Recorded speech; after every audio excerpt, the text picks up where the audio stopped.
Here are your hosts, brothers Darren Kellerman and Alex Powers.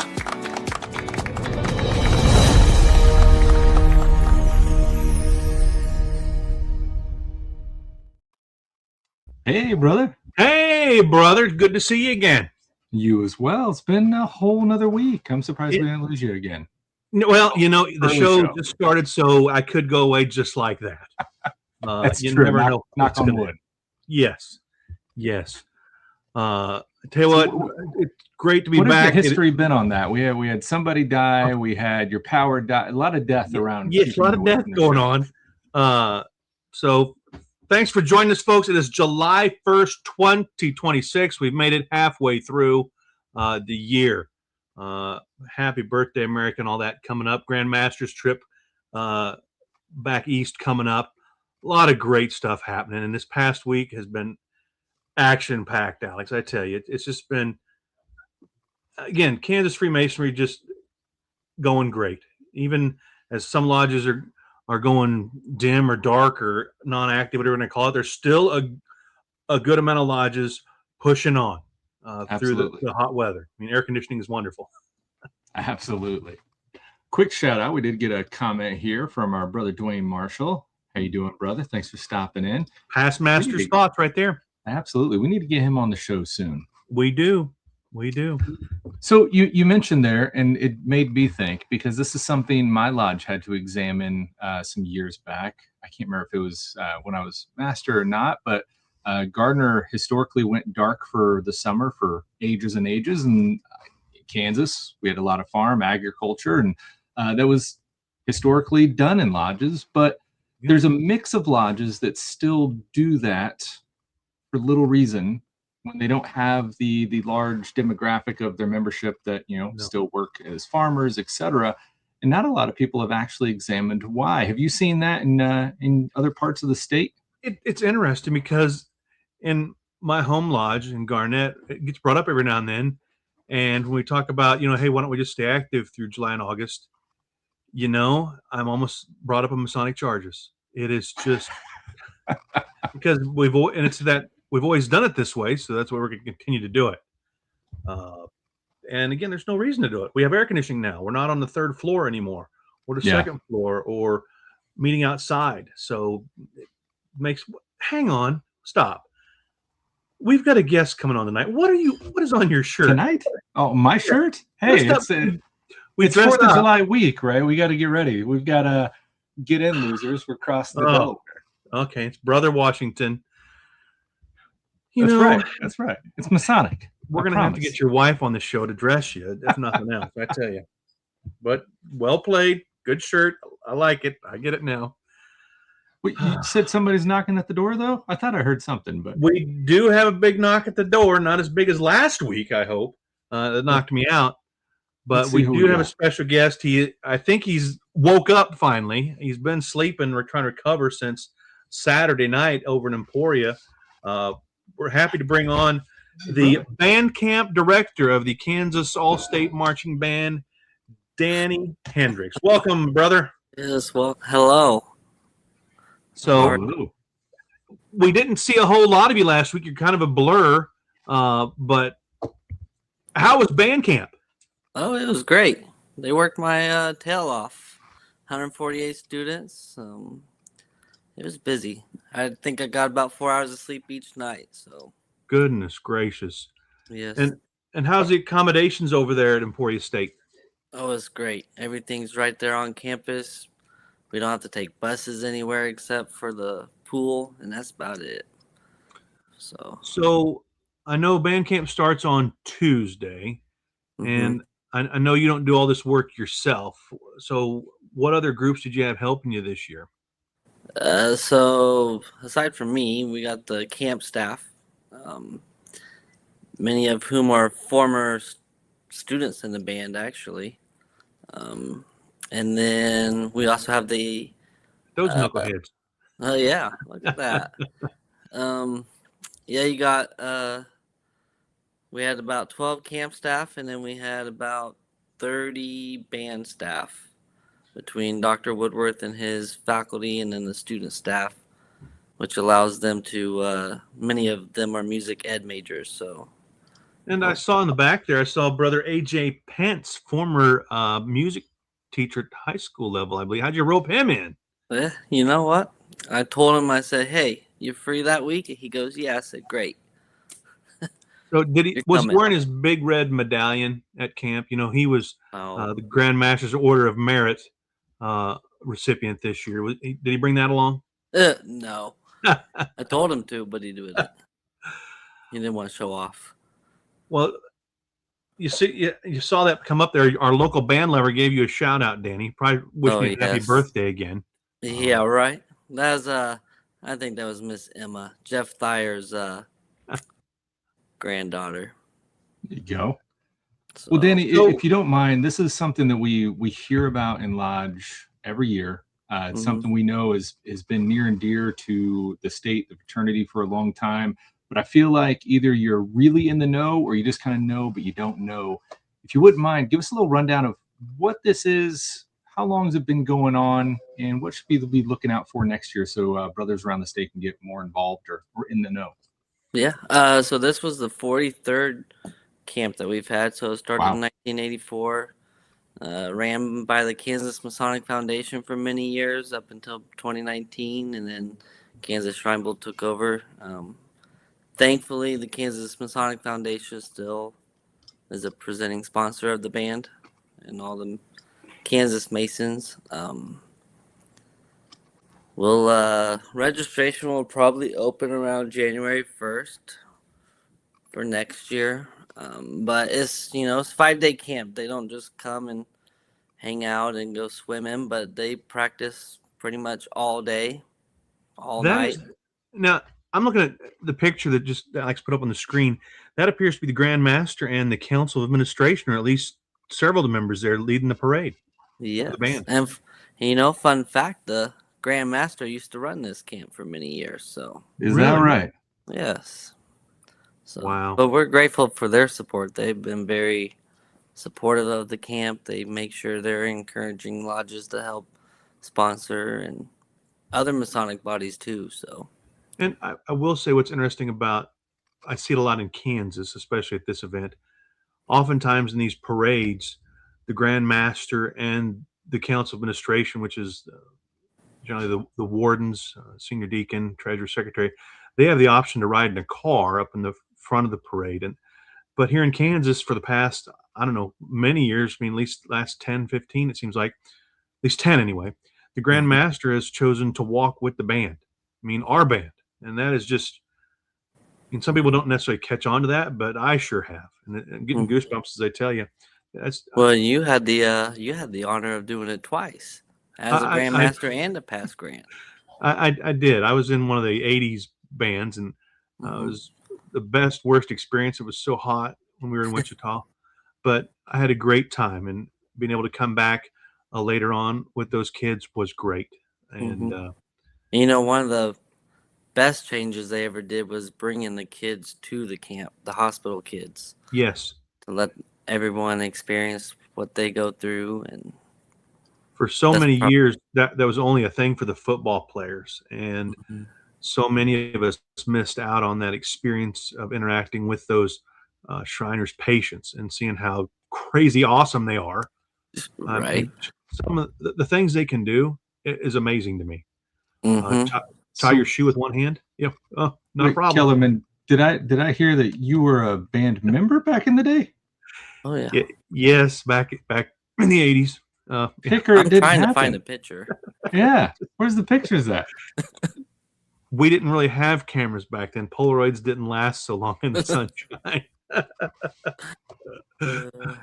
Yeah, and our shirts were a horrible yellow and white. It was horrible. What did you play? Look at me. What do you think I played? I played the sousaphone, of course. And I will say the brothers, I should have brought it on. The one guy with the grade school recorder? Yes. I have where they normally give the Grand Master an autographed football. The band students signed a sousaphone cover for me. And then a few years ago when they were doing they're asking lodges to help support the lodge or swag program, get that off the ground. Danny was a big part, and he made that happen again for me. So I have 2 sousaphone covers autographed by all the band students, and they're framed in my house. It's it's the silliest thing because I have framed sousaphone covers. So I'm a band geek through and through. That's a big instrument, man. And I know, It is. my wife and I, we played band instruments. I also played the violin. We still have a lot of those. Do you still have yours? I do not. Okay. Yeah, my parents would have never gone for that. So maybe we can work on a new intro. Yeah. That was my first exposure to Freemasonry, was through the band camp. Is that right? Yeah. Okay. So if we can pick your brain a little bit, because I'm always curious on that from like the public perspective. What were your thoughts about Freemason? Did you know about Freemasonry before that exposure? And that really kind of, I think, influenced some of the direction we had as I became a Freemason. And I was allowed to, and I've been allowed several times to speak to the students. And now part of what Danny and his team do is these students write thank you notes, because I didn't know enough to tell my sponsoring lodge thank you. I was just so happy to be going to a band camp, because now it's what, $500, Danny, $400, is somewhere in there. Yeah, $450. Yeah, so it's always been expensive for an individual to go. So I was, that most kids can't do that, and I was in my local lodge sent like 3 of us, so that was a big deal to me, and I was just so happy about that. All the Freemasons, that for me, that's great, but never knew enough. At the time, they didn't really invite the lodges to be a part of that and be a big hoopla. Now it's quite different. And it's just great. The kids understand what's going on with Freemasonry for the most part, and the lodges are proud to be sponsors of those students and other entities.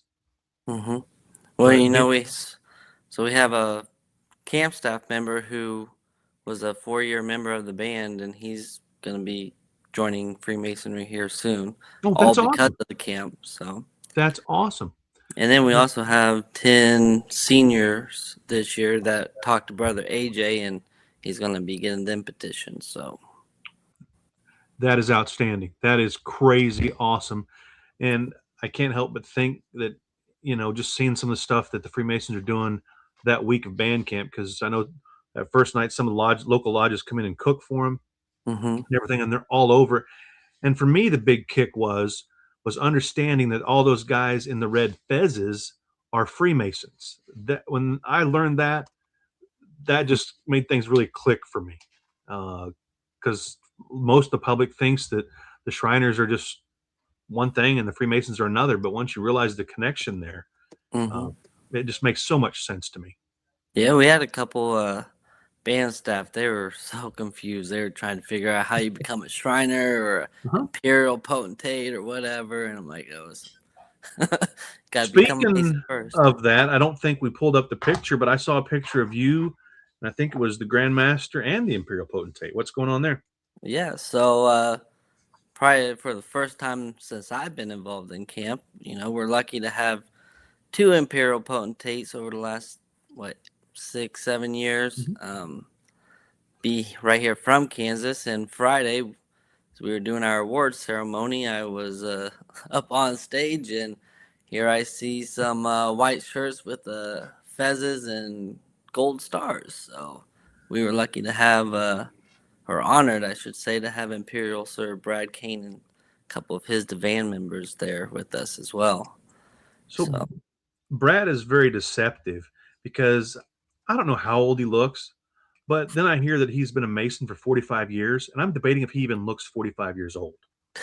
Right. Member of Topeka Orient 17, and then the Grand Master, member of Emporia 12, which I believe you're the sitting master. Is that correct, of Emporia? Yes. So you got duty this past week. So yeah, it was fun. We had speaking of the cookout, we had Madison Lodge, Lebo Lodge, Merriam Chapter. They were all helping out with the cookout, trying to get more awareness for the area lodges and other Masonic bodies too. So awesome. Well, Danny, we appreciate you joining us tonight. But before we let you go, we have Masonicon coming up here in just a few weeks, and Alex and I would be remiss if we didn't mention that Justice Lodge has been one of the sponsors of MasoniCon since the start. From the very first time that it was opened up to lodges, a sponsor, Justice Lodge jumped in there, and we know that you were a big part of that because you were recent. You're the junior past master of Justice Lodge as well, and we appreciate Justice Lodge sponsoring that. And if somebody's lodge wants to be a sponsor as well and get in on the fun with that, just go to the MasoniCon either Facebook page or the web page that we just saw up there. So there's Justice Lodge right there. But absolutely, it's just coming up. We are 16 days away from that. Alex, tell us about MasoniCon. Man, well, let me echo that first and foremost, because we could not do it without the generous support of sponsors like you guys. So I mean, it means truly the world. So MasoniCon is something that has really taken Masonry across the U.S. and now internationally by storm for years. And it was a huge influential part in my Masonic journey. But essentially what it boils down to is a day filled with high quality Masonic education, both guys from around your state, bringing guys in from other jurisdictions, and just doing Masonic lecture after Masonic lecture. So you get amazing Masonic education. You get the fellowship and brotherhood of, again, like Grand Lodge. You get guys from all over the state coming in. You haven't seen them in a while. It's good to meet up and catch up with them. But you also have people, not just the speakers, but attendees coming in from various different states and beyond. We've had people come as far as Scotland. We had the sitting Grand Master of Alaska come all the way down one time. Poor guy got sick like an hour in. So it was a miserable day for him. But, nonetheless, made the travel down to see us. It means the world. But MasoniCon took a turn last year. I think was our first year we did this. And we went from, building up to buy the equipment and pay the expenses, because it's not free, right? To put all this on, bring these guys in, put them up, do all the stuff that the event takes that you see there, like a whole bunch of stuff that's got to come together. We kind of got that overhead taken care of, and we did a shift, and we asked lodges like Justice and other Kansas lodges around the state to, hey, if we can pitch in, we can cover the cost of this event, and we can make this free to everyone. So all Kansas Masons from beyond, and not just in person, but virtually as well. So there's no excuse to miss out on quality Masonic education, because that's something we've been hearing for years. What do guys crave, especially the new guys coming to our lodges? They don't get enough of it. And this is something that's like no excuse, no bar. We want to get this out there. And you hear it at the beginning of the show, and this is true for MasoniCon as well. MasoniCon is not support. I mean, while Grand Lodge has approved it happening in Kansas, there's no financial support there. The same is true at the Kansas Masonic Foundation. This is not a Grand Lodge event, but Grand Lodge does support it and help promote it. But there's no financial backing behind that. This is all supported by Kansas Masons, their families, Kansas lodges right there. And so many people have stepped forward. Registration is free for the event. There is a cost associated with that table lodge. But this year, in addition to some swag, we're getting free T-shirts this year as well. And it's great. I mean, that's what's happening. And it's lodges like yours, Danny, and some of the other lodges out there that have really made this happen for us. So, but and for those guys who can't come in to Shawnee or Merriam, whatever you want to call it, there is a virtual option to attend, and that's what I did last year from the hospital, and that was great. Worked out great. So that's always an option for those guys who aren't in Kansas or just can't make it in that day. Yeah. So, it's a blast, man. I always call it the Masonic family reunion, because again, it's great to see the guys from around the state, but also everyone traveling in. We have brothers that regularly every single year come in from different states around the nation. You just get to catch up with them, and it's amazing. So last thing before you go, Danny, we understand, well, we know that you're the Grand Pursuivant. We want to know the surprise visit for this week. You can tell us. I mean, we won't let anybody else know. Yeah. What? I choose life, my friend. I tell you what, though, those have been fun. They've been interesting, but they've been fun. Oh, good. Well, Danny, again, thanks for coming on. We definitely want to have you back on. later this year to talk about the Grandmasters Roast and Toast happening. I think that's in October, I believe it is. Yes, October 10th in Emporia. Registration will probably open August 1st. All right. So. Well, thank you, Danny, and we will see you down the road, brother. All right. Thanks for having See you, me. brother. Thanks for stopping in. Mm-hmm. Man, it sounds like an amazing event, and I didn't realize the history that you had with that. That's pretty cool. Full round. Yeah. So tidbit there for those who didn't catch it. Danny's dad is the Grandmaster. So wait, that. Yeah. He doesn't tell a lot of people that, and but he doesn't trade on his dad's name. He trades on his own, and say what he's done really well.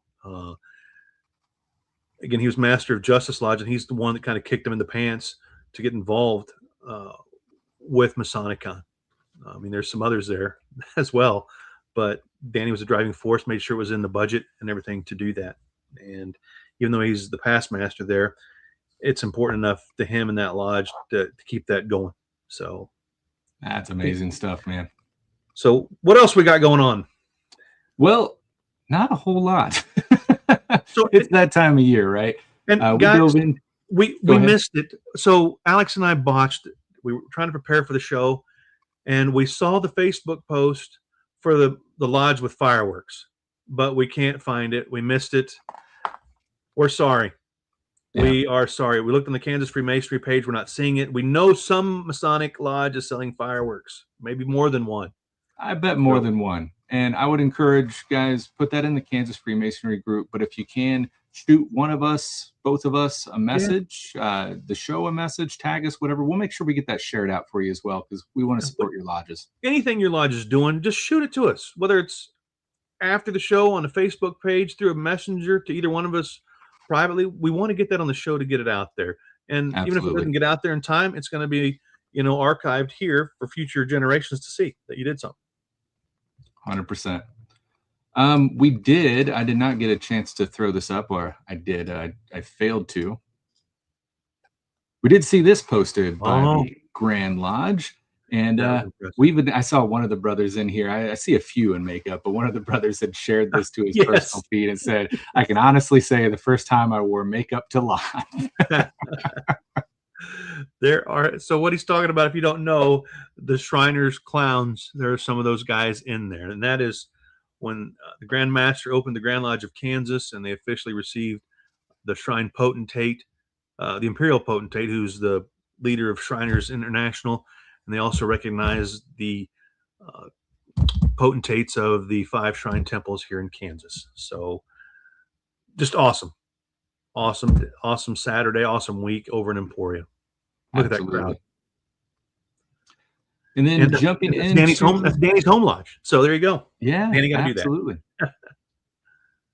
Well, you can't beat that. I mean, especially to have something like that tied to your home lodge going on in town there. Such an amazing opportunity, especially to get your lodge active in the community. It's stuff like that. So many people will see those posts that, oh, Freemasons are still around. Get out. Get in your community. Let them see you. Let's see here. We've got brother Brian Bradford here sharing, saying, hello, this is Brian Bradford, Killeen Lodge in Pratt, Kansas. I am ramrodding chairman to start a DMLA chapter. That would be great. Fantastic. That would be great, Brian. Brothers, if you've got young men that need something, DMLA is a great introduction to that. Teach them a lot of skills on how to be young men. And we had a young man in DMLA, I just lost his name, Eli, that he was, I think it was state master counselor, did all that stuff through DMLA. And he was so proud to become a Master Mason this past year. And he attended his first Grand Lodge back in March. It was so great to see him there. A young man who came through DMLA. It did wonders for him and his fellow DMLAians. I don't know how you would say that. Fantastic organization, and we should probably have someone on from them as well, and we can learn a little bit more. Let's see here. We got a couple comments coming in. Brother Dwayne Marshall saying OP's got a cancer screening coming up soon. He'll send us the info. Definitely do that, brother. We'll get that shared out for you. And then Brother Hightower, author Jason Hightower from Topeka Orient, having a cancer screening coming up on August 9th or August 8th, 9 to noon at KU Med Urgent Care on Wanamaker. So if you're in the Topeka area, again, that's all free. For people that don't know that aren't Freemasons, that for whatever reason are watching the show, our cancer screenings are free. Yep. Well, and you know, just like we were talking there with Emporia and the band camp and getting out in the community, this is a fantastic way to get in the community. As sad as it is, not too many of us can say that cancer has not touched our families, right? Like it is unfortunately so widespread these days. And this is 100%. One of those things that we can easily impact the community with free resources. We've had, I mean, I know several Kansas brothers who participated, went to these cancer screenings and had cancer detected. And if not for those clinics, that wouldn't have been found, and they most likely wouldn't be in lodge today. So, and it's just, and again, that's free to do. Simple. I mean, they offer all different things there, but check it out. I mean, if nothing else, stop in to say hi. And if you want to do it, do it. Absolutely. But I think that's about all the stuff I've seen this week, man. So, guys, I know we're in that time of year. A lot of our lodges are dark, but we encourage you, still get active online. Let us know what's going on in your part of the state and help people see your lodge. This is the most active part of the year for most of our community citizens. Yes. So even if your lodge isn't meeting, your lodge can still be active in other ways. Masonicon. There you go. Masonicon coming right around the corner. MasoniconKansas.com. Like Kellerman said, the only thing that comes with a cost is the festive board dinner. Everything else is free, but we do need you to sign up. So please just don't show up at the door. We want to make sure we put on a great event for everybody. So let us know you're coming. Just go through, fill out the form. Let us know if you're going to be virtual or in person, and we would love to see you there. Have a Masonicon party. Watch virtually from somewhere outside of Kansas, across Kansas. That'd be awesome. Masonicon party. We would love it. Absolutely. But with that, anything else on your docket? No, I'm good. I was here for the whole show, so that's a plus. Yay! Well, we don't see you guys before then. Happy 4th. Get in, losers. We're crossing. But stay safe out there this weekend. If you know a Kansas lodge selling fireworks, stop in. Donate a few bucks there. Everyone's going to be shooting them off, so make it for a good cause. All right. We'll see you next week. See you, brothers. Have a great week.